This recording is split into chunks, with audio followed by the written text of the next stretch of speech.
that Jesus was the solution to fix the harmed relationship between man and God. We started back at the beginning. When man ate of the tree of the knowledge of good and evil in the Garden of Eden, he harmed this perfect relationship that man had with God. And God had a solution to fix the relationship. And we've been working our way through the Old Testament chronologically as it was written to see whether or not this was the case. We started in Genesis and we made it all the way to the book of Isaiah. In chapter 9, we read about Zebulun and Naphtali. We actually had a question about this part of the verse here, about what it meant, about being more heavily oppressed by way of the sea beyond the Jordan in Galilee of the Gentiles. I didn't have a super solid answer at the time, but I'm going to give a really solid non-answer answer. Some research reminded me that we're going to address this exact thing in the New Testament when we get to the second part of our study. And so we will be hitting this on whether or not we're justified in thinking that Jesus was the solution to the problem. We worked our way through Isaiah's prophecies and about everything that was going to happen to the kingdom of Judah and Israel. We made it to chapter 50 where we read, "I gave my back to those who struck me, and my cheeks to those who plucked out the beard. I did not hide my face from shame and spitting." Isaiah himself did not experience this. He was prophesying.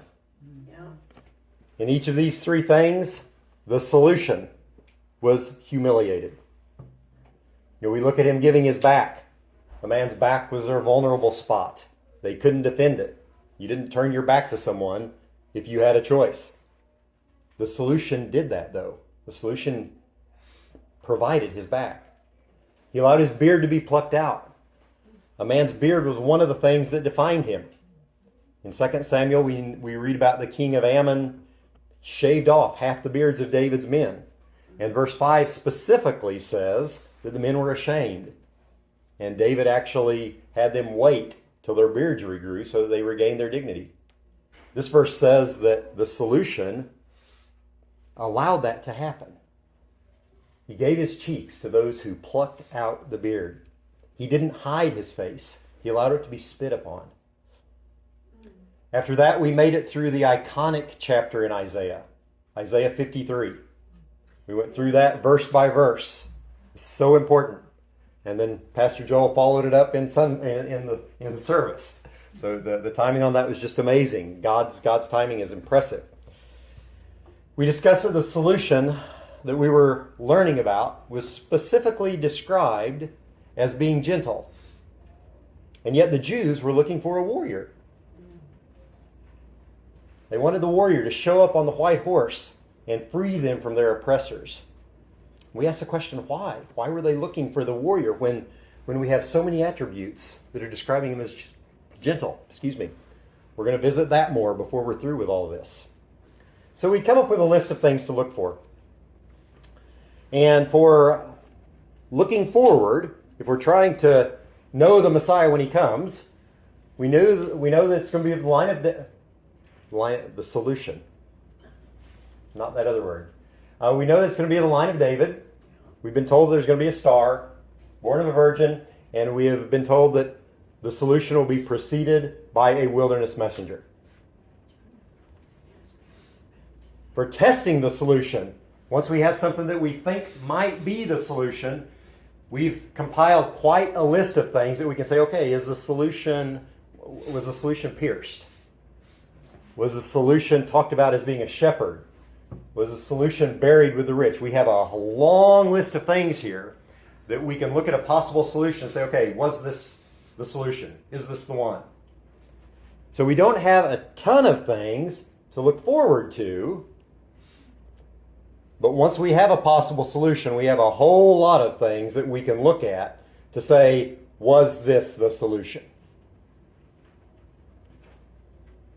That's kind of where we left last week.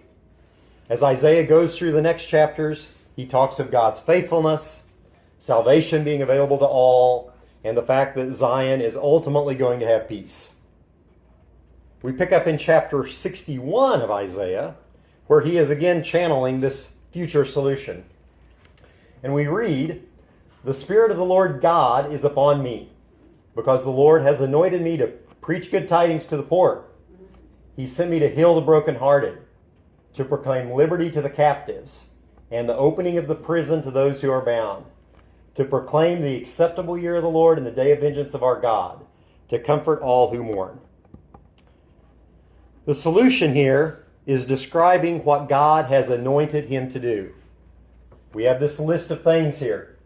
Preach good tidings to the poor, heal the brokenhearted, proclaim liberty to the captives, etc. And proclaim a long period of good, proclaim the acceptable year of the Lord. We have an acceptable year and a single day of vengeance. And so we have that difference in time there. So we have a few more things that we can add to test a possible solution that we get right here. We can add that he's going to be preaching good tidings, he's going to heal, and he's going to provide liberty to the captives, and we're going to proclaim the year of the Lord. Any questions on that so far? Do we already have the Spirit upon him? We do have the Spirit upon him. Yep. Yep, the Spirit of the Lord will rest upon him. That is correct. So even the fact that that's seen more than once is significant. Exactly. And Pastor Joel brings up an interesting point. The fact that we just saw that the Spirit of the Lord is going to rest upon him, and we had that from before, adds emphasis to it. And I will tell you that as I was going through the Old Testament and looking at the various references, I have left out a few that have been copies of what we've already got on there. And I've simply chosen the ones that are most obvious to share with you. But there are others that are a little bit less obvious that say the same basic thing to emphasize the point. So don't think that everything that you see on here was only mentioned one time. Several of these things are mentioned multiple times in the Old Testament. With that, we are done with Isaiah. Isaiah had a lot of amazing prophecies. We're moving on, though, as far as things that talk about this future solution. In our Old Testament ordering, we have Isaiah, followed by Jeremiah, Lamentations, Ezekiel, Daniel, Hosea, Joel, Amos, Obadiah, Jonah, and Micah, which is where we're headed next. Chronologically, Micah was written before a lot of those other books that I just mentioned. So that's where we're going next. We're going to Micah. Because as I had said at the very beginning, we're going to go through time chronologically as it was written to look at it the way that the people at that time would have been able to look at things. And Micah is the next one that has a prophetic message for us after Isaiah. So we have Micah, who, as you can see, is right here, is actually one of Isaiah's contemporaries. He was prophesying around the same time. And as you can see, we have, farther on down through there, we have, like I just mentioned, we have Jeremiah, Daniel, Ezekiel, and Obadiah. In our Old Testament, those books are in between Isaiah and Micah. But there are obviously prophets that are much later. But Micah's where we're going. Micah's prophecies concerned both Samaria and Jerusalem. Samaria was the capital of the northern kingdom. Jerusalem was the capital of the southern kingdom, because they had split at this time. Micah was from the southern kingdom, but a lot of his prophecy had to do with the northern kingdom. He spoke a lot about the northern kingdom being attacked and taken over by Assyria. And at that same time, the southern kingdom was attacked by Assyria, but they were not actually taken over. But Micah spends a lot of time talking about that. He pronounced woes upon the oppressors of Israel. He condemned the corrupt leaders and the corrupt prophets. And he said that because of their actions, that Zion would be plowed like a field, Jerusalem would become a heap of rubble, and the Temple Hill would become a thicket. So Micah is foretelling all of these things. By chapter 4, though, we have a hopeful view of a future Zion, which is farther down. Swords will be beat into plowshares. terms you might have heard, and God will rule. Which brings us to chapter 5, and we pick up in verse 2. Little Bethlehem. But you, Bethlehem Ephrath, though you are little among the thousands of Judah, yet out of you shall come forth to me the one to be ruler in Israel, whose goings forth are from old, from everlasting. This is where we get the Bethlehem reference. It's right here in Micah. You're tiny, but out of you is going to come one who will be the ruler, who is eternal. As an aside, this is a verse that you could read and get the idea that the solution is going to be a king on a white horse from some of this wording. Shall come forth to me the one to be ruler in Israel. That definitely gives the idea that it's going to be one that's going to rule. So this is a possible place where the people of that time might have been looking for the man on the white horse. Because again, we're trying to look at this from their standpoint and say, okay, what would they be expecting? Plus Bethlehem. Look at the things that they understand. Exactly. Bethlehem, though. It's a house of bread. House of bread. What we're looking for? Let's keep an eye on Bethlehem down here.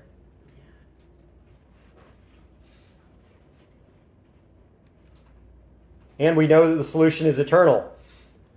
We kind of already have this covered in some of the other things. We know there's going to be a forever priest and the various items that talk about God. So we already have the eternal part covered. We're not going to add that on here specifically. That's it. I'm done with Micah. You think we got anything there that's valuable? Yeah. Bethlehem's kind of important. That's an important little data point that we have. Let's go to another book where we're going to pick up but one single thing. It's going to be pretty important, though. We're done with the time of Isaiah and Micah. And as you recall, that was in the 700 to 750 BC time frame. So we're right here in this area where we still have the northern kingdom and the southern kingdom. The northern kingdom is going to get taken over by Assyria in this time frame. And the southern kingdom has the bad king Ahaz down here in the coral color, followed by the good king Hezekiah in the green. And then we continue on. And Manasseh's coming up here around 650. The northern kingdom goes from captivity from the Assyrians to the Babylonians. And then in 586, we have the southern kingdom also being taken over by Babylon. The Assyrians, as an aside, the Assyrians and the Babylonians are believed to have a form of impalement for killing people, which is a precursor to the crucifixion. If you remember from a few weeks ago, way back when we were in Psalms, we had David talking about things that sounded like crucifixion, but crucifixion had not yet even been invented. That was going to happen hundreds of years later.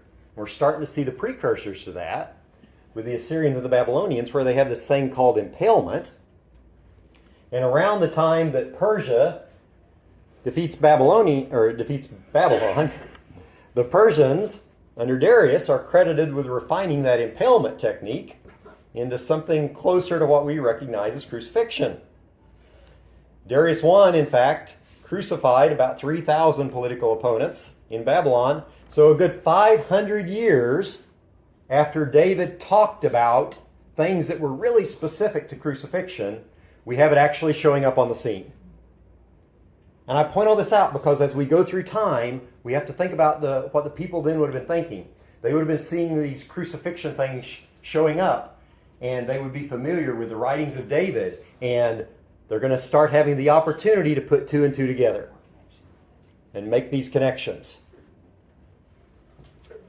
But before we get too far into that story, let's step back and talk about the book of Daniel. The book of Daniel starts around 605 BC, so we're right here in that time frame, when Nebuchadnezzar laid siege to Jerusalem for the first time and took a teenage Daniel and his 3 friends captive. And the book of Daniel ends right around the time over there that Persia defeats Babylon in 535 BC. So we cover about the time period from 605 to 535, give or take a year or two, in the book of Daniel. That's what we're covering in Daniel. The book contains a lot of historical information about the various captivities and all of the events that are going to happen. Daniel is it's an incredible book of prophecy. Isaiah has been called the Prince of Prophets. Some would say that Daniel is the king of prophets. So if you think Isaiah talked about prophecy, Daniel really talked about prophecy. Daniel describes in incredible detail, through imagery, what's going to happen to the kingdoms. A lot of it happened in the years and decades following when he wrote it, long before zero time. So a lot of what Daniel talked about happened relatively quickly. How they're going to be overtaken, significant events that are going to occur. Indeed, and those events are all the way up until the end of the age. If you go to Revelation would be a conundrum wrapped inside an enigma without the book of Daniel. There are parallels between the two. The two really go together well. For the Olivet discourse that Jesus gave, he only referenced the book of Daniel when he was talking about what was going to happen in the end times. So Daniel has a lot of prophecy in it. Early in the book, Daniel describes the oppressors as a large metallic body made up of different materials. And this perfectly prophesied what would happen over the next few hundred years after Daniel wrote that. Each material in this statue represented a different oppressor that was going to cause problems for Israel. I point this out again to remind us that Daniel's visions are not all future. A lot of what Daniel wrote happened by the time the solution showed up on the scene. And that gives more credibility to the entire book of Daniel. When you can look at Daniel and say, okay, a lot of this has already happened, so it's safe to say that the rest of it's probably going to happen too, if it hasn't already. Mm-hmm.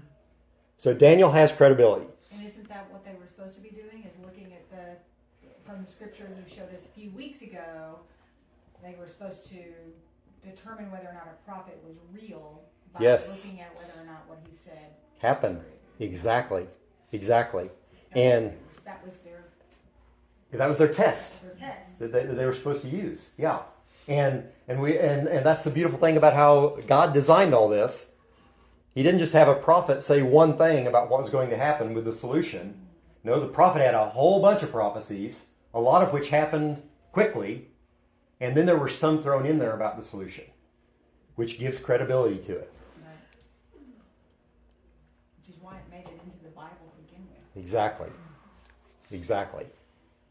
Just the intricate weaving together that God did, it's a beautiful thing to dig into here. I am not doing the book of Daniel any sort of justice with what I just shared. It is a very important book of the Bible. We had a preacher up north that literally spent an entire year preaching through the book of Daniel. There is a lot of detail and a lot of amazing things in this book. We're not going to spend the next year going through Daniel. That's not going to happen. There's only 12 chapters even. But take into account that a lot of God's discourse that Daniel shared happened long before Jesus. And that gives the entire book a lot more validity. So, we have Jerusalem being taken over here, 586 BC. The temple was destroyed at that time. And we are headed to chapter 9 in the book of Daniel. Daniel at this point has been in captivity under Babylon for decades. And from a secular standpoint, things don't look good for Jerusalem at this point. We read in verses 1 and 2. In the first year of Darius, the son of Ahasuerus of the lineage of the Medes, who was made king over the realm of the Chaldeans, in the first year of his reign, I, Daniel, understood by the books the number of years specified by the word of the Lord through Jeremiah the prophet that he would accomplish 70 years in the desolation of Jerusalem. Excuse me. We read in Jeremiah in chapter 25, and this whole land shall be a desolation and an astonishment, and these nations shall serve the king of Babylon 70 years. So we have some prophesying from Jeremiah there too. The part I want you to get out of this, though, is to understand that Daniel is talking about years here. Whenever he gives a number, he knows that it's years that we're talking about. Years are the currency. That's going to be relevant here in just a second. Daniel then starts fervently praying to God as we continue on in the book of Daniel, or in chapter 9 actually. He acknowledges to God that the people have sinned, and he's just fervently praying. And he's asking that God's anger be turned away from Jerusalem. We make it to verse 20, and at that time, the man/angel, Gabriel, shows up. Now, while I was speaking, praying, and confessing my sin and the sin of my people Israel, look at that. Look at what he's doing. He is fervently in prayer. He's asking for forgiveness for both himself and for the children of Israel. And presenting my supplication before the Lord my God for the holy mountain of my God, verse 21. Yes, while I was speaking in prayer, the man Gabriel, who I had seen in the vision at the beginning, earlier in the book, being caused to fly swiftly, reached me about the time of the evening offering. I love the detail that Daniel puts into this. I was praying, and then around the time of the offering, Gabriel shows up. Moving on, verse 22. And he informed me and talked with me and said, O Daniel, I have now come forth to give you skill to understand. At the beginning of your supplications, the prayers, the command went out, and I have come to tell you, for you are greatly beloved. Therefore consider the matter and understand the vision. Gabriel is going to give him understanding. Why? Because he's greatly beloved. And also because this understanding helps us out. But we have that.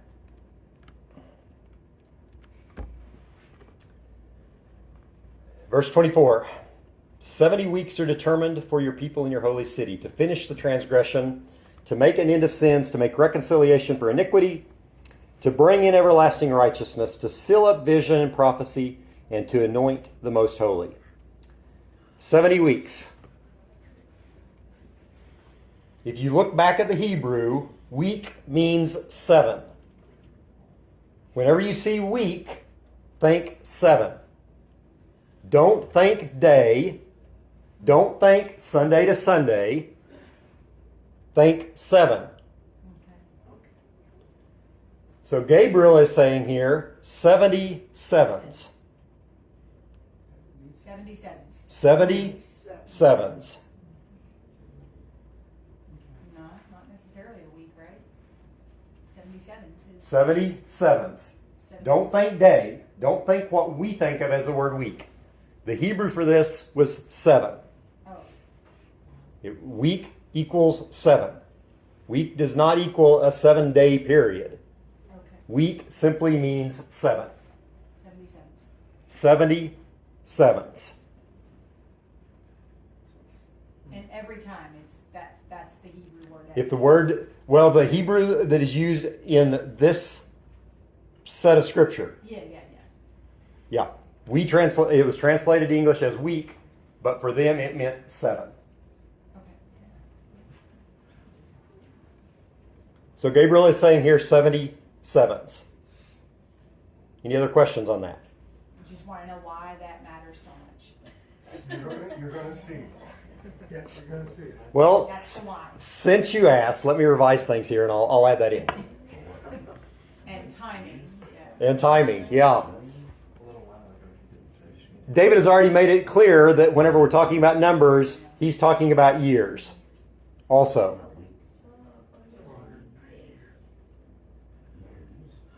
So if you remember earlier in Daniel, we had 70 years. So Gabriel shows up on the scene, and we have a period of 70 sevens. How would you describe the state of things that Gabriel is talking about here at the end of this period of 77s? Good, bad, or ugly? If we read how Gabriel describes the situation, what would you say? Bad, but it will be good. At the end of it. The end of the verse. Sins. At the end of the period of 77s, let's look at the conditions. Transgression will be finished. Yeah, There will be no more sin. that's a good There will be reconciliation for iniquity. There will be everlasting righteousness. All the visions and prophecies will be done. And the most holy will be anointed. So that's a Sounds good pretty thing. good. Sounds pretty good At the end. at the end. So it's year 4. So this is kind of describing perfection at the end. All of the loose ends will be tied up. I'm trying to fix Yep. 77s. So is that like we would just like Multiply them. multiply? Yeah. Okay. Yeah, pretty much. And we're going to break this down. Well, Gabriel breaks this down a little bit more. Yeah.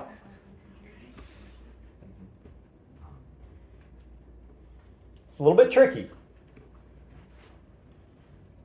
We'll spend a little bit of time here. So Gabriel says that after the period of 77s, things are going to be really, really good. That's a long time. Let's look at how these 70 periods of 7 are going to be broken up. So we move on from verse 24 to verse 25. Know therefore and understand that from the going forth of the command to restore and build Jerusalem until Messiah the Prince, there shall be 7 weeks, 7 sevens, and 62 sevens. Oh, The street shall be built again, and the wall, even in troublesome times. Okay, before we go any farther, I have tried really hard for the past 4 sessions, for the entire study so far, to be very careful about the words that I have used. I've tried to look at everything from the standpoint of where the people would have been at, what they would have understood, the terminology that they would have had. And that meant that there's been a word that I have not used intentionally until this verse in the Bible. Anyone see a word here that I have not intentionally used? Messiah. Messiah. This verse is where the word comes from. Now, a little bit of background on that. The literal translation of the word Messiah from Hebrew is anointed one. In the Bible, kings, priests, and prophets were anointed as part of their installation ceremonies whenever they became a king, priest, or prophet. And the core meaning of Messiah is someone that has been chosen and anointed for a role. But this is the earliest, and frankly, the next couple verses are the only references that point to the word Messiah, meaning that it's what we think of as messianic. This is the first explicit reference to the term Messiah, meaning some sort of prophetic, singular future redeemer. This is where everyone gets we're waiting for the Messiah. This verse is what makes it the Messiah instead of an anointed one. So to summarize, for the Jewish people living in this time, the term Messiah came to refer to a specific future Savior or liberator that would be sent by God to deliver them. You'd better be sure that the Jews knew about this prophecy. Yeah, What translation are you using? this is the New King James. Thank you. Yep. Also, it talks about, and you're probably coming up on talking about this, the prince. Yep. Being We'll get there. It's mentioned in that verse. Yeah. Yeah, that's just a verse or two away. Probably the very next. Well, it's Messiah not the Prince. Yeah. You might have been talking about a different prince, though. I don't know. Well, okay. It's just that one. Okay. It's just the one that's mentioned there. Any questions on that? Do you think they needed this term, the Messiah term, before this point in history? No. God knew that Jesus was not coming before Daniel wrote this. So they didn't even need to think about that. God didn't need to reveal the entire messianic prophecy in the Garden of Eden. He slowly revealed pieces of it as he knew that the people needed to hear it. He revealed it in his timing. Even at this point, though, even with Daniel, we're still 550 years before the 0 point. So the people had plenty of time to get familiar with the word, the Messiah, and to use that and understand what it meant. Could it mean also then they say that when they see the word the prince, also think about ruler again? Almost certainly. Yeah. Why is the math different? Like the other one was 77s and this one is 7 and 62 is 69. Yeah, we're missing one, aren't we? That's what I'm thinking. We're missing So- 7. Yeah, we're missing a Unless 7 Seven. went by, but that's Seven. Yeah. And they weren't that bad at math. So let's break this down. Let's look at it from the way they would have seen it at the time. So from the time at which there was a command to restore Jerusalem up until the coming of the Messiah, there's going to be a period of 7 sevens and a period of 62, which obviously adds up to 69. And the final period is going to be talked about in the next verses. So we're going to get to that in just a little bit. But essentially, though, what we have here is if you take 7 sevens, which is 49, and 62 sevens, which is 434, and you add those together, you get 483 years. So we have a 483-year span that we've talked about here. So again, week means 7. 7 years. 7 years. Because Daniel is thinking in terms of years. Questions? How do you know Daniel's thinking that? Well, actually, Daniel's being told. That's true. He's being told by Gabriel. Yeah. And like we saw back in... Gabriel's thinking years. Yeah, and Gabriel's thinking here. Gabriel's thinking in a way that Daniel would understand. And like we saw back in the first part of the chapter, Who understands it? No. Daniel understood by the books the number of the years. Daniel understood by the books the number of the years. So Daniel is thinking in years. Oh, okay. All right. By the number of books. Yeah. Not by the books. The number Yeah. of years. Exactly. Okay. That's where we're getting at.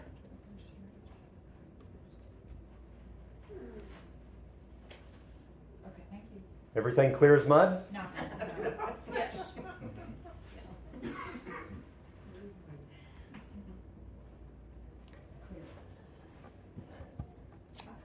So we've got a 483-year span. If you take the 7 times 7 plus 62 times 7, that gets us 483.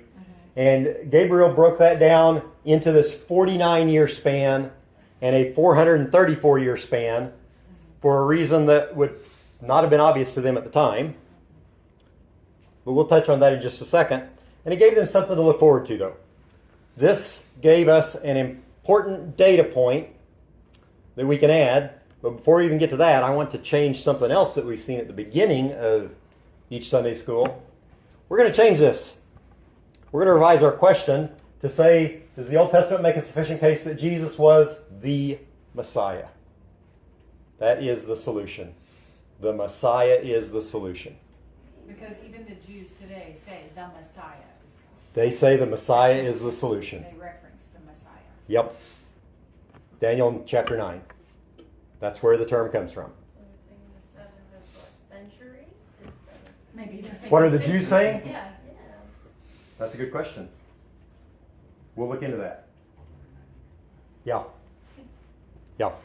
we're going to go into a section once we finish this part where we look at what the Jews think Good.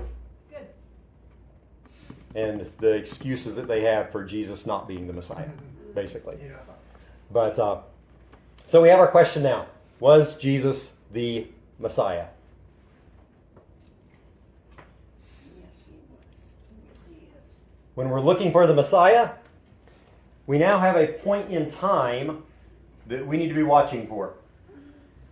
From what Daniel just told us, from what Gabriel told Daniel. We need to be looking for the command to rebuild Jerusalem. Like Hezekiah? Like that? Or Maybe. But we're told, know therefore and understand that from the going forth of the command to restore and build Jerusalem, that is a starting point for us. From that time, at that time, a timer starts. When that command goes forth, a timer begins.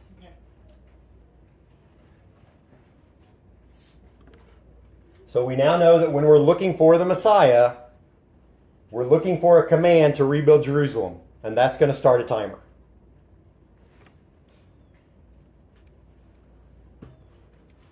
And they should know that.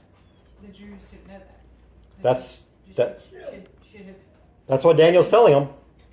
That's pretty clear, I think. Okay.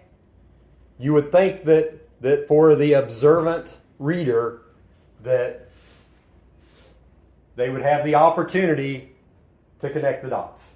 The street shall be built again, and the wall, even in troublesome times. Is that the same? Is that all the same? Okay, Or so is that like later? Though that's later. Sorry, I went too You're getting far. ahead. You're getting ahead. I should have read the previous phrase that said 7 weeks instead of 3 weeks. no, you're asking what you're actually. If I were to interpret what you're asking, Clearly, somebody needs. you're asking what these bottom two lines mean. Yes. Okay. I am. So the next verse that you're going to see, verse 26, is going to start out with what's going to happen after the 62 sevens. After. After the 62 sevens. Okay. So it is safe to assume that these two lines could very well be what's going to happen after the 7 sevens. So we have a 7 sevens and a 62 sevens. Then we're going to talk about what's going to happen after the 7 sevens. Next verse is going to talk about the 62s. Okay. Thank you. After the 7 sevens, so after 49 years, Okay. look for the streets to be built again and the wall.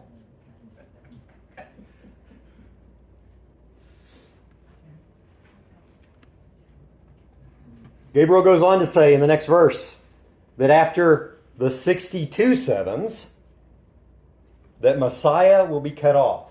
And after the 62 weeks, Messiah shall be cut off, but not for himself, and the people of the prince who is to come shall destroy the city and the sanctuary. The end of it shall be with a flood, until the end of the war desolations are determined.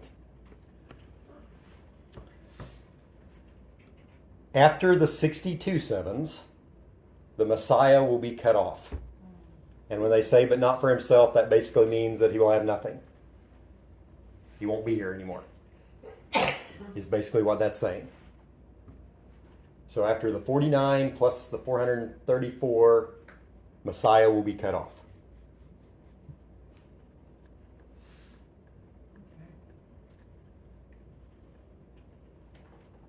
After that,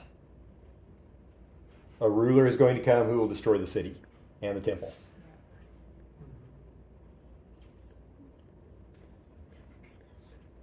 Yeah. Okay. That's right. Nebuchadnezzar's Babylon. That's early. Oh, okay, that's earlier, okay. Yeah. After Jesus. Yeah. Yeah. After the Messiah is cut off. Okay. And that's you said Nebuchadnezzar, but you bring up a really important point here. We're talking about a destruction of the city after the Messiah. So we've got a couple of different destructions that we're talking about here. We've got back in 25, we have that going forth to rebuild Jerusalem, the timer starts. So at the time that Daniel is writing this, Jerusalem is not in a good place.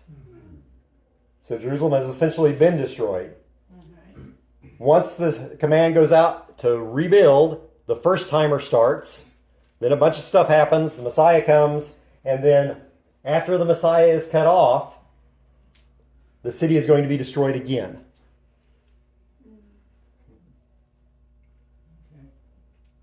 It would be really hard to guess that all this was going to happen and then see it happen this way. This is prophecy from God.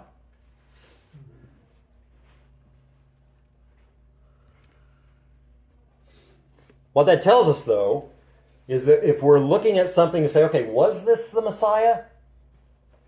We know that after the Messiah is cut off, that we can look for the city and the sanctuary to be destroyed after that.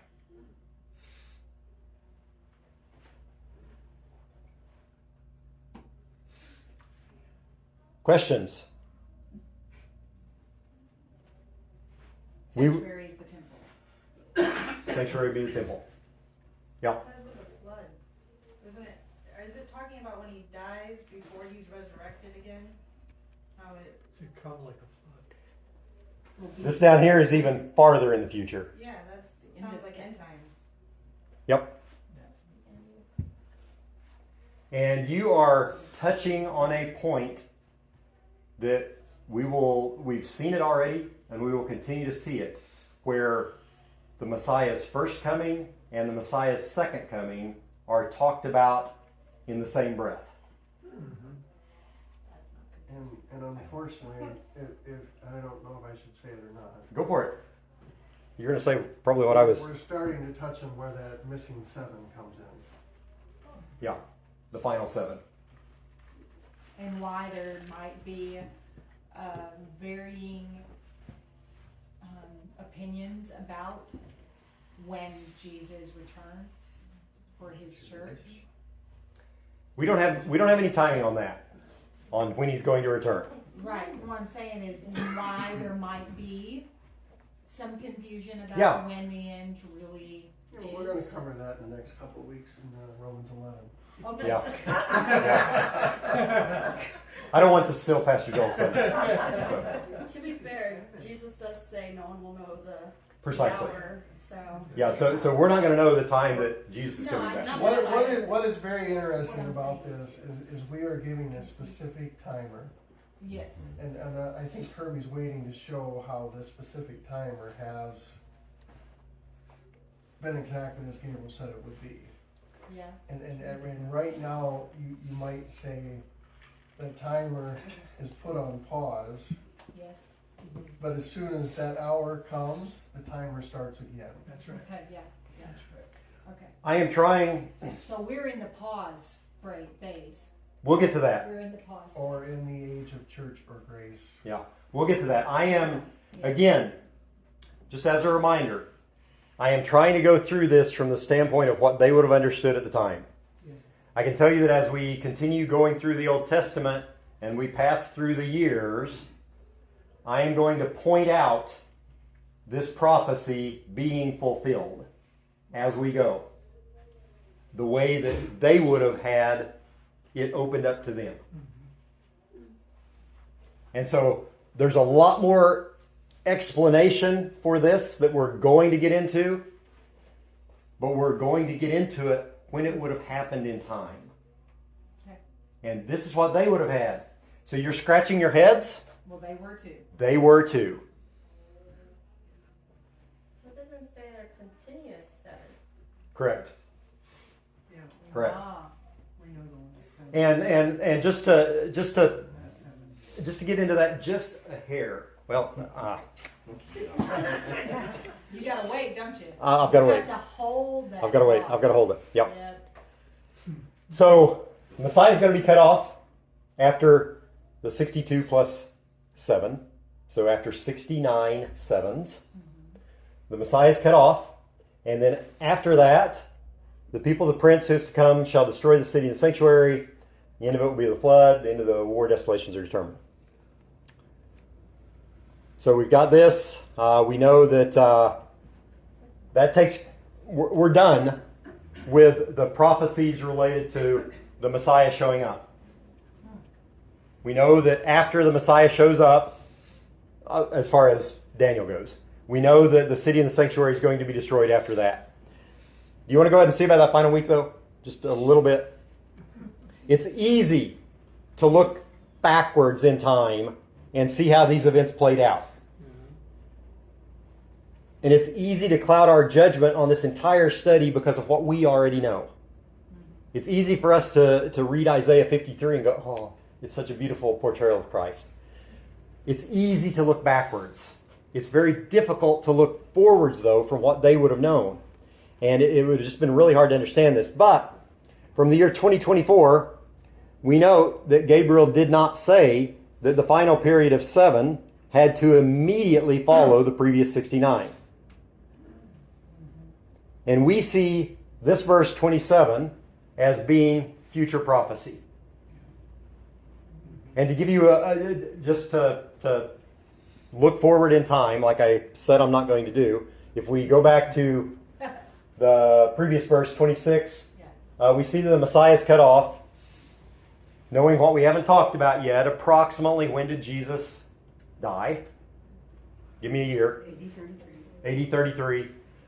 When was Jerusalem taken over and the temple destroyed? AD 70. So even with this, where we're being told that the city's going to be destroyed in the sanctuary, we already see a gap. So we're already seeing the fact that the first 69 sevens does not necessarily line up perfectly in time with the final 7. We can already see it here. Gabriel's already talked about a gap that we now know about. They wouldn't have had a clue. But we already know that we've got a period from around 31, 32 AD until 70 AD that is in between the Messiah being cut off and the city being destroyed. So we already are seeing a gap.